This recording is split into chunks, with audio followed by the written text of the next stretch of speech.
সকালবেলায় কি হয়েছে দেখো, হোলির দিনে আমাদের গ্রামে দিনের বেলায় ডাকাতি হয়ে গেছে, ছুরি দেখাই সব নিয়ে পালাই। হ্যালো বন্ধুরা, দেখতে পাচ্ছ ভাই ভোর 8টার সময় উঠে পরে দাঁতগুলো দিলাম চাইড়ে ঘষিয়া, দাঁতগুলো বলছে ছেড়ে দাও। তারপর শুনছি আমাদের গ্রামে ডাকাতি হয়ে গেছে, দিনের বেলায় ডাকাতি, আর গোলায় ছুরি দেখাই সব নিয়ে পালাইছে টাকা পয়সা। দেখতে পাইছো সব লোকময় হয়ে গেছে। তারপর ঘরকে এসে দেখছি ছোট ছোট শালাগুলো রং মাখানোর জন্য রেডি হয়ে আছে। বলছি এদের সাইজ ছোট হলে কি হবে, এদের টার্গেট কিন্তু খতরনাক। তারপর আমি বললাম দাঁড়াও, ঝপ করে মুড়িটা খাইয়ে চলে আসি, তারপর যত মন লাগাবে। তারপরে মুড়িটা খাইয়ে চলে এলাম।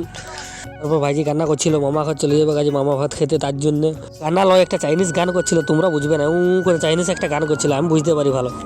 তুই বাপের ঘর চলে যাবে, ওই জন্য সবাই মিলে বৌদির উপরে হামলা করলাম। এসে দেখছি পোলে বাইন্দে পরে জোরজাবস্তি চলছে।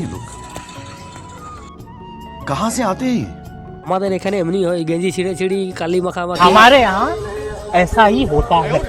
আমাদের এখানে কেমন হোলি খেলা হয় বলবে অবশ্যই। আমাদের এখানে পাগ মাখামাখি, কালি মাখামাখি এইসবই হয় আর কি, জামা ছিঁড়ি।